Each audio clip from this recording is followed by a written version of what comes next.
You're growing a pretty good pace. You're, virtually booked out. But when we spoke about sort of limiting factors, you mentioned not working in an office, working by yourself. We've then looked at the fears that are general across customers that both Sarah and Paul talk about. Has that helped in any way?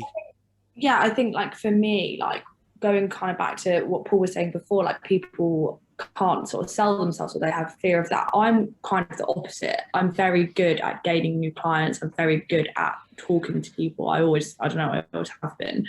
But when it comes to doing the actual work, I think because throughout my whole school years in university, you've always kind of got someone there, either grading what you're doing or saying you're doing this wrong or reassuring you that you're doing it right. So now when I get the client and I'm doing the work, I do struggle because it's like I haven't got that person there saying to me, especially being so new to it, you are doing the right thing or actually do that or do that. And I think that's very difficult. And I think with my side of the goal setting, I it's not about like not reaching the goals. I think it's even more painful when, for instance, I have a goal of say 10 clients and I reach the goal of 10 clients and it's like, oh my gosh, really, really exciting.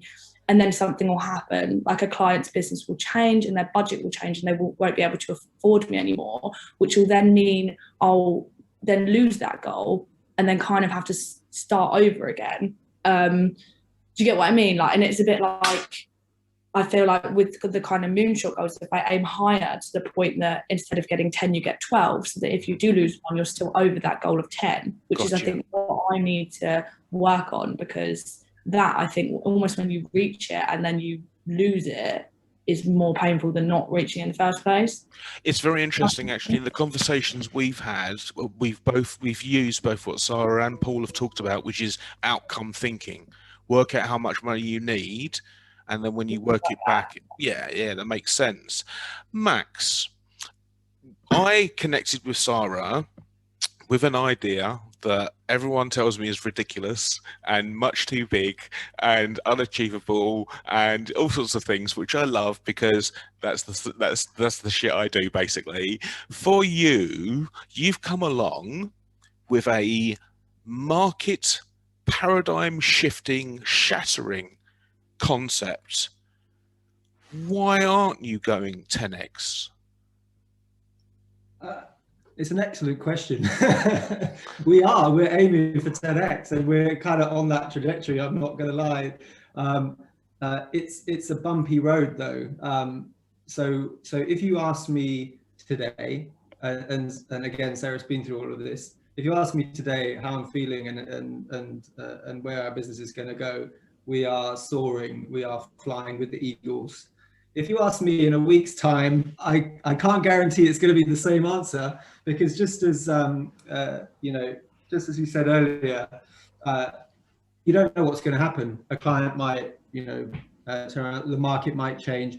Who knows? And it's that kind of. And if I was going to put anything on what that fear is, it's a fear of the unknown. That is a thing that really kind of gets to me anyway. I expect gets to most people.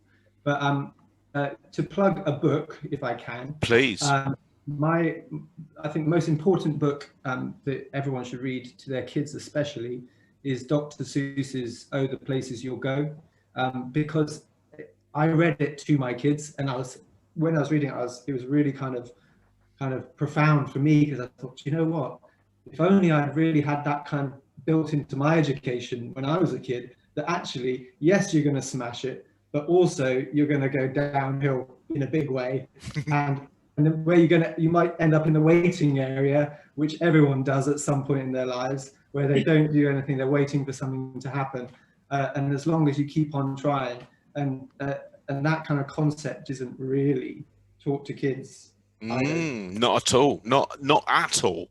I mean, literally not at all. So here's an interesting one then. The fear of the unknown, by virtue of the fact that you've put a package around it of being unknown, means that the aspects must be known to you, even though you say it's the unknown. So fear of losing a house, fear of losing your partner. The aspects are known. It's what's unknown is the permutation. It's the when and where and how it's going to happen.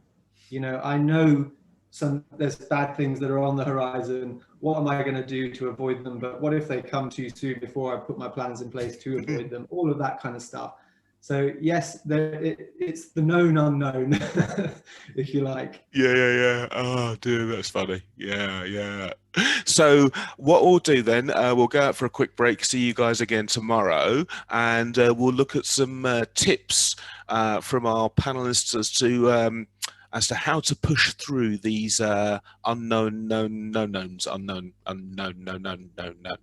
Have a nice day. Jonathan here, and I'll see you again tomorrow. Cheers.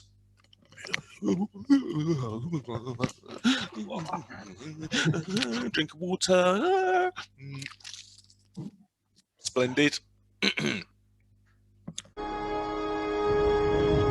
Why Peter looks sad? Brian, Peter invent wheel. Peter show wheel to people in town, but no one want wheel. Everyone excited about trapezoid. No one buy wheel. Peter, you invent wheel? That big breakthrough. This maybe make you millionaire. Then how come no one buy Peter wheel? Maybe sales pitch not good enough. Brian, help.